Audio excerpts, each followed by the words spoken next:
Although announced as a standalone game without any number in its title, Spider-Man Miles Morales arrived on PlayStation 4 and PlayStation 5 as a clear continuation or sequel of Marvel's Spider-Man, a game created by Insomniac Games about the most famous friendly neighbor that there is. And that continuation is quite evident in many aspects of this expansion, not only with its almost entirely shared gameplay and very similar graphics, but also the virtuosity of the protagonist and the city in which everything takes place.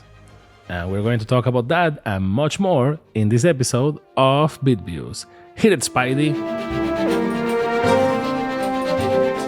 Spider-Man Miles Morales tells us the life of Miles, an Afro-Latino teenager born and raised in New York, who one day, due to circumstances of fate, without deepening into too much spoilers, becomes the new Spider-Man and replaces the original, Peter. At least, that's how the comic book tells it. In this game, Miles lives alongside Peter, who becomes his mentor and leaves him in charge of the city due to a call of duty away from the city, as if it were a trial by fire of sorts for the young Miles. Throughout this expansion, as we could call it without disregarding the truth, we will see how Miles grows, develops as a better Spider-Man, frees the city from the current villain of the week, and enjoys a final moment worthy of a modern-era superhero movie. Just like the soon-to-be-released Spider-Man Across the Multiverse. In a way, Insomniac Games has managed to give us a Spider-Man origin story without having to force-feed us the death of Uncle Ben once again. Poor man is always dying in every single thing that happens, just like Bruce Wayne's parents. And they do it in a quite clever way, I have to say. We can control a less experienced Spider-Man without altering the status quo of the first game, where the premise gave us a Peter with years of experience. However, that same simplicity of Miles is noticeable both in the story and in the game itself. Miles has 4 fewer gadgets, specifically 4, with 2 of them being learned during the game, and instead relies more on the abilities or powers that he has. Apart from Peter's powers, he has the Venom, a term that will cause confusion in the future, I am pretty sure of that, which consists of electrical shocks and the ability to turn invisible, enhancing combat and stealth, at the cost of removing the more gadget-based fighting style of Peter. For those familiar with Miles from other types of media, such as comic books, the first thing that will catch their attention is how exaggerated they have made his Venom. That is, the electrical shocks that he can give. In the comic books, depending on the occasion, it ranges from a spark to something that can paralyze his enemies. While in this game, there are moments when it feels like we're playing as Electro. At the same time, this play of lights is intentional to reinforce the visual aspects of the game. The game shines, pun intended, when it has to use the yellow sparks of Venom mixed with the red neon lights of one faction and the purple lights of the other, making the game on PlayStation 5, in its ray tracing mode, visually spectacular, with so many lights and reflections that will make you crazy, both on the environment and on Miles' suit, whose textures accentuate these effects. Speaking of suits, this is another aspect where Miles has fared worse compared to Peter. If there was any doubt about the extent of this title/expansion, just open the menu to see the number of unlockable suits. Something that is very important for a Spider-Man game. You just have to see the previous one or even the original PlayStation game for Spider-Man, where the late and great Stan Lee narrated the origin of each suit. Here we have a little over 20 suits, with at least 6 of them being slight variations of Miles' suit and the others being iterative, feeling even less diverse. It is understood that, being a Spider-Man with less time on the job than Peter, Miles has fewer life experiences, but it certainly helps to feel somewhat more limited, emphasizing the 8-hour duration of this game expansion. And talking about duration, it is often said that good things come in small packages, so the duration should not be a problem, even though we're talking about 8 hours for $60, or maybe 70. And here we could have a whole debate about whether the price and duration of a video game should be correlated, but we will leave that for another day. However, while the main scenes of the game range from good to spectacular, pun intended, the side contents feel quite bare, especially when inevitably compared to its older brother.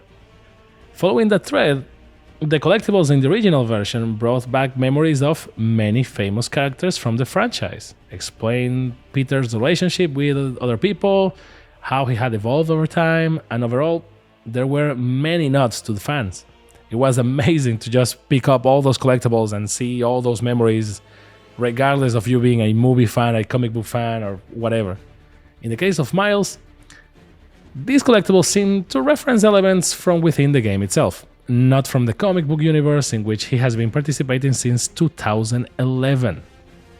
They mention exclusively game-related characters, locations from the game's map, and nods that, once again, feel incestuous, like nothing else exists for Miles except this game.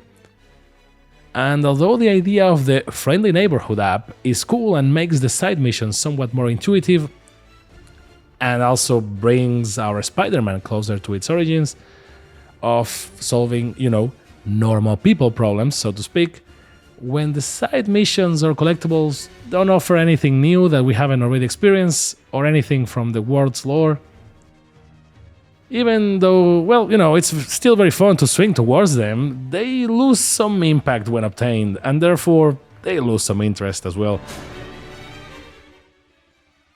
By the way, talking about swinging, that's where the personality of this new Spider-Man shines the most. Although in combat and other movements, you can see the inexperience and lack of millimeter precision athleticism that Peter had, in swinging you can see Miles' age and personality. You could put both Spider-Men side by side with the same suit and you will be able to distinguish them perfectly. The animations are very well done and they have vastly improved the animation chaining system. So when you are just swinging down the city, you will notice that Miles is Miles with all his swag and all that style. Wink wink, famous review wink. And sadly, that's where the two implicit differences between the two Spider-Men begin and end in the game. Not counting Miles' powers or suits, although the game insists on the theme and stresses Miles' struggle to be himself and his own version of Spider-Man, both in terms of gameplay mechanics and story, there is no real evolution. Miles fails to establish or succeed as his own character within his own mini-story because all his triumphs or merits are stolen from him, be it by another characters or be it by the big shadow that is always looming over him. However, within the game's story and its characters, even though, as I mentioned before, Miles has less history as Spider-Man than Peter in all media, this version, both in his movements and personality, and even in things that happen in the story, feels heavily inspired by the version of Miles that we see in the Into the Spider-Verse movie. The movie that introduced Miles to the general public, or at least the part of the public that didn't know he existed before that. The game stretches itself to pay homage to the movie's suit and even a special mode that lowers the frame rate to mimic the look and feel of the film. So 20 frames per second or something like that, and this assumes that the unintentional similarities were not enough. However, even though they draw inspiration from Into the Spider-Verse, this Miles doesn't have the same impact or result, just like his comic book counterpart doesn't. That's because Miles in those versions is younger, and here he is older, and consequently both his personality and dramas feel too similar to Peter's. In fact, his way of making jokes while fighting and the like is too reminiscent of Peter's, because in this game he has been portrayed as a Peter fanboy. And don't get me wrong, we are all Peter fanboys, but it makes it feel like I am playing as a Peter wannabe, not as Miles Morales, whose charm in all the modern reboots of Marvel was, being the one that had the most distinctive personality compared to the superhero that he was rebooting, contrary to, X-23 or Ironheart or anything like that. And mind you, even though in the game's universe, Miles is around 17 years old and Peter is around 25, thanks to Peter's famous and creepy face change, you could say that is actually the other way around, actually. Miles' struggle to be himself also extends to the world around him. And here comes the game's emphasis on the Latino Harlem and Miles' symbiotic relationship with it. In this case, I believe it's necessary to introduce a theme from the real world that has significant impact on this game, and especially on Miles' origin. When Barack Obama was elected President of the United States in 2009, the social and racial paradigm in the United States changed completely.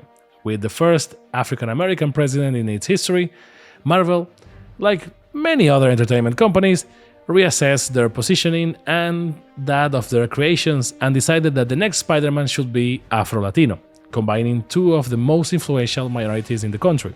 Miles was born as a reflection of the aforementioned change, and that change is also strongly reflected through the Black Lives Matter movement, which, unsurprisingly, is included in this expansion.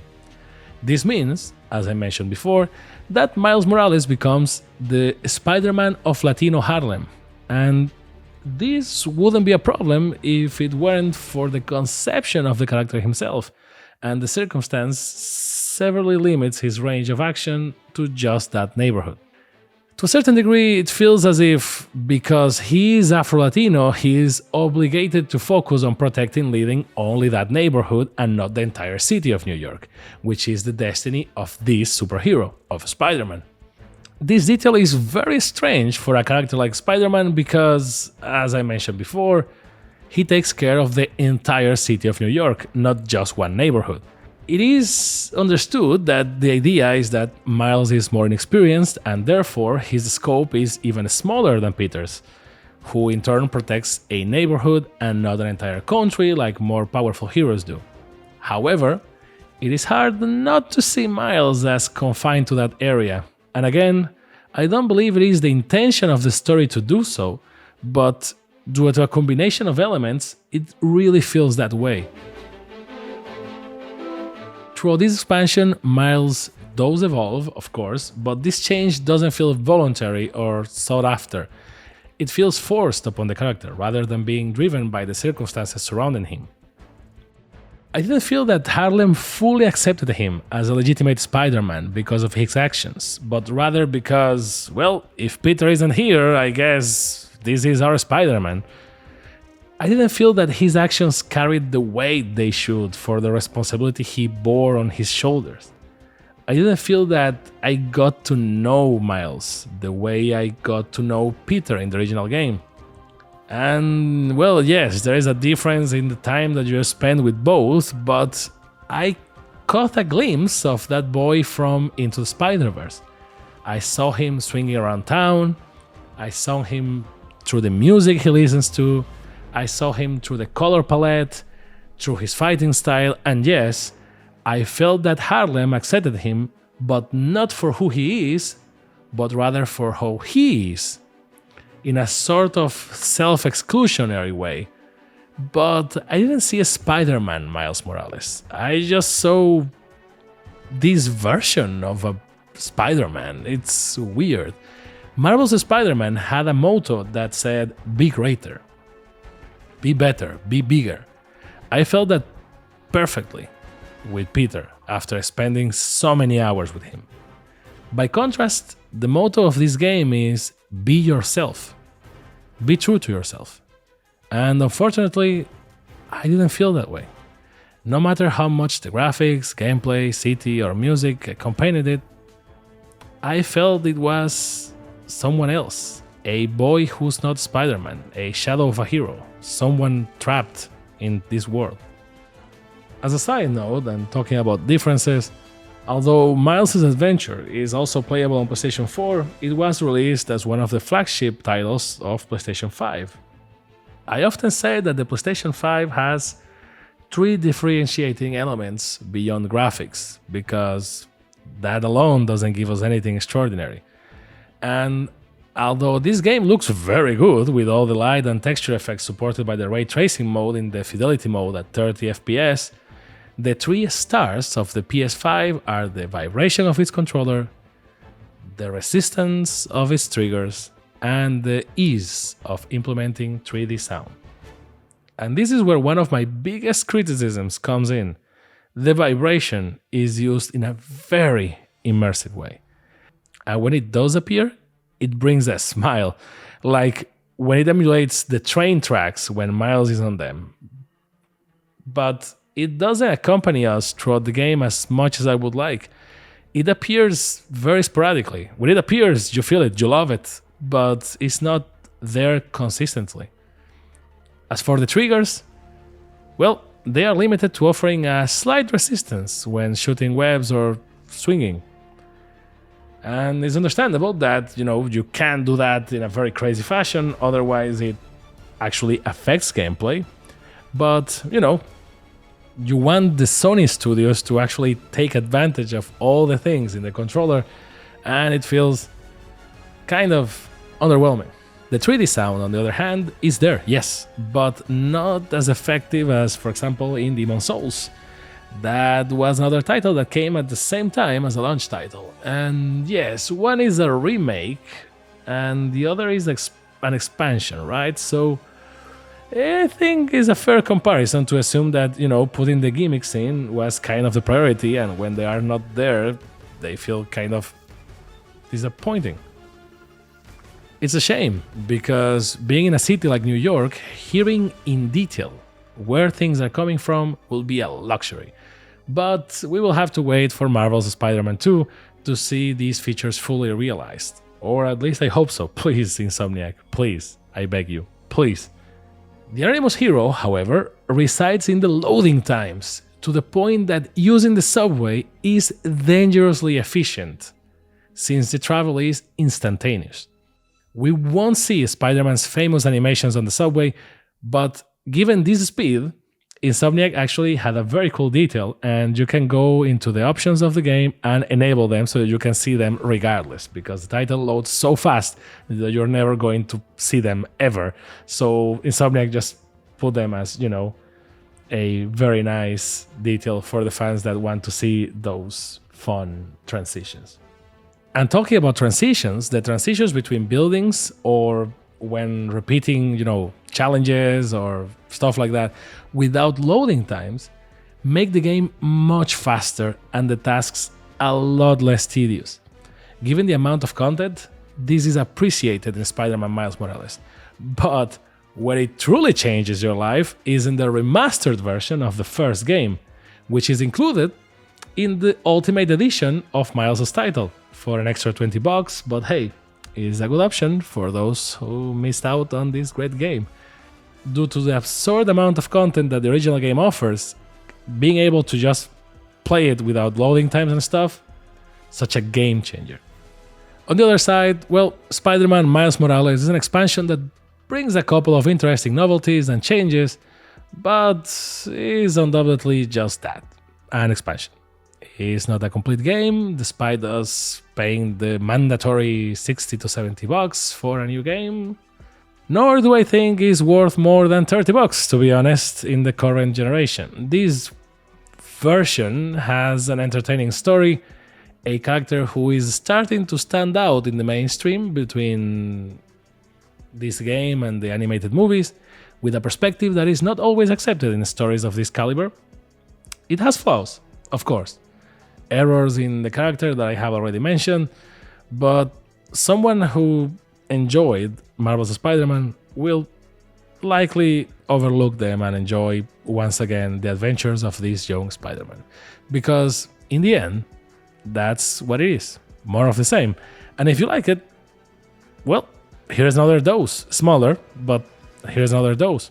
If you want any of your friends to enjoy this expansion, do them a favor and give them Marvel's Spider-Man's first.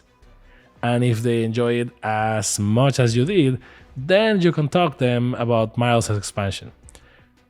Playing this story before experiencing the universe with the original could be somewhat disappointing, also, kind of a kick in the groin in terms of some spoilers that can be just casually thrown around. Not only because of, the references, but because also the amount of content. It's easier to transition from the monster that was the first part into the appetizer at hand than the other way around.